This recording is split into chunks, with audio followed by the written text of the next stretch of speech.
कोई अभी तक जीमे पे कितना पेमेंट किया? 0।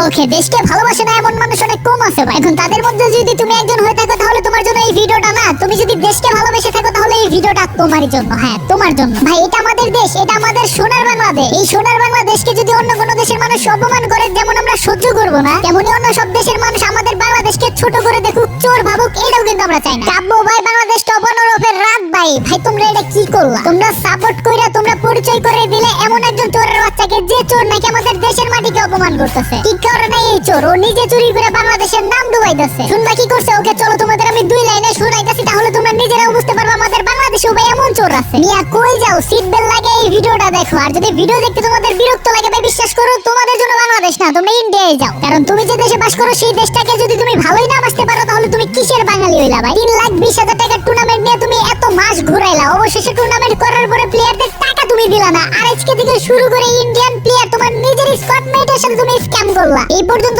ঠিক ছিল, তুমি ইন্ডিয়ার কাছে পাকিস্তানের কাছে বাংলাদেশটারে ছোট করলা। আর সেই চোররে বড় করছে কাব্য ভাই বাংলাদেশ টপনের মতো বড় বড় সেলিব্রিটিরা তাদের নিজের স্বার্থের জন্য। ওকে চলো তোমাদের শুরু থেকে বলি। জিসান ভাই ওয়াইটি এই নামের সাথে কম বেশি তোমরা সকলেই পরিচিত। জিসান ভাই ওয়াইটি তোমাদের জন্য, সাধারণ মানুষের জন্য, দেশ বিদেশের জন্য একটা টুর্নামেন্ট অর্গানাইজ করে। সেই টুর্নামেন্টের প্রাইস ছিল 3,20,000 টাকা, যে টাকাটা দেয় জিএমএফএফ এর কাছে। টুর্নামেন্টটা হওয়ার কথা ছিল 25 সালের ফেব্রুয়ারি মাসে, সেই টুর্নামেন্টটা নিয়ে আসে কোন মাসের নভেম্বর মাসে। তো লেট হইতাছে দেখার পরে যখন আমার কানে বিষয়টা জানাই, আমি যখন ভিডিও বানাই তারপরে সে আমার টুর্নামেন্টটা শুরু করে দেয়। সেই টুর্নামেন্টটা ছিল জিএমএফএফ এর নিজস্ব স্কোয়াড ম্যাচ, যে স্কোয়াডের প্লেয়ার গুলো আসছিল নেপাল থেকে, সাথে অন্যান্য দেশের প্লেয়ারও ছিল। তার নিজস্ব স্কোয়াডের প্লেয়ার ছিল নেপাল থেকে, তাদেরকে ভাড়া করে নিয়ে আসছিল টাকার বিনিময়ে। কিন্তু বিশ্বাস টুর্নামেন্ট খেলার পরে তাদের টাকা পেমেন্ট এখনো করে নাই জিএমএফএফ। পাট পারে প্রমাণ লাগবে, এই লো প্রমাণ। अगर आपको 40K मिलना चाहिए है ना,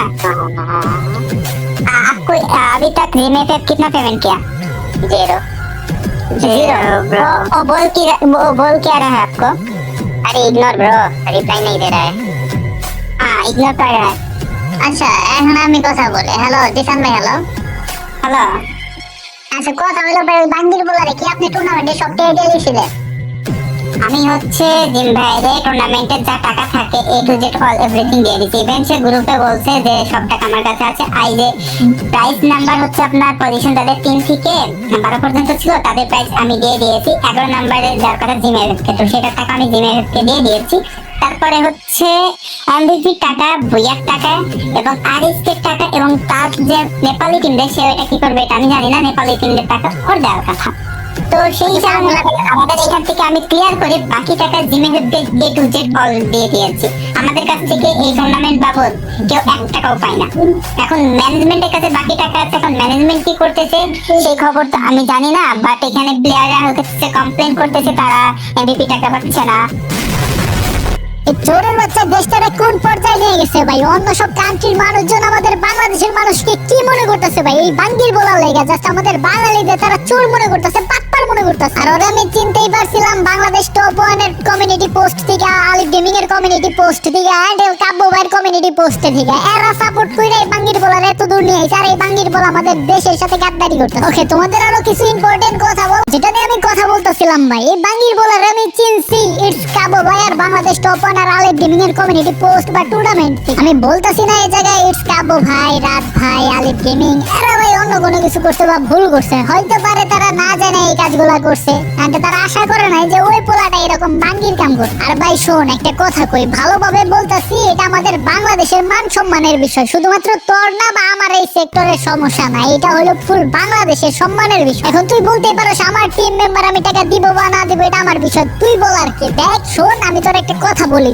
তোর টিম মেম্বার তুই টাকা দেয় বা না দেশ এতে তো আমার বিয়ে দেখার বিষয় না। যে পর্যন্ত না সে আমার কাছে আসে আমাদের দেশটা নিয়ে এসে মন্তব্য করে, আমার কাছে এসে বলতেছে ভাই বাংলাদেশে দিয়ে তো এমন কোনোদিন হয় নাই, বাংলাদেশ ভাই এমন হয়ে গেছে, এখন বাংলাদেশে সব চোর বাটপার দিয়ে ভরা, বাংলাদেশের কি অবস্থা এখন এমন হয়ে গেছে ভাই। এটা শোনার পরে মন চাইলো তোরা চড়াইতে, খালি চড়াইলাম না একটা কথা ভাইবা যে তোরে আরেকবার লাস্ট সুযোগ দেয়া যায়। যাদের টাকা এখনো তুই ব্যাক করস না জলদি করে তাদের টাকা দিবি, যারা টুর্নামেন্ট খেলে জিতছে তাদের টাকা দিবি। আমাদের বাংলাদেশ নিয়ে যদি কেউ কথা না বলতে পারে, আর তুই যদি না দেশ এই বাংলাদেশের মানুষগুলা কি করতে পারে তখন তুই বুঝতে পারবি। এটা তো জাস্ট টেলার ছিল, তোরা সাবধান করে দিলাম, সময় থাকতে ভালো হয়ে যা। ভালো না হইলে আমার ভাই ব্রাদার সকলে রেডি আছো তো? কিছু বাঙ্গির বলার মাথার বাঙ্গি ফাড়াল লাগবে। তোর সঙ্গ যখন দেশের তখন আর কোনো কিছু দেখার অপশন নাই। তো আশা করি তোর জন্য এতটুকু ডোজই যথেষ্ট। যথেষ্ট। যদি অতিরিক্ত বেশি ডোজ দিয়ে ফেলি তোরে তাহলে তুই কুলাতে পারবি না, স্টক করবি। দেখো ভাই, তোমাদের আমি আগে থেকে জানিয়ে রাখলাম আমাদের দেশটাকে নিয়ে তলে তলে কত বড় রাজনীতি হইতাছে, কত বড় দুর্নীতি হইতাছে। সময় থাকতে এটা নিয়ে প্রতিবাদ করো, তাহলে আমাদের দেশের সম্মানটা রক্ষা হবে। যদি অন্য সব দেশ আমাদের দেশকে নিয়ে প্রশ্ন তুলে আমাদের দেশকে চোর বলে, ভাই আমরা সহ্য করতে পারবো না।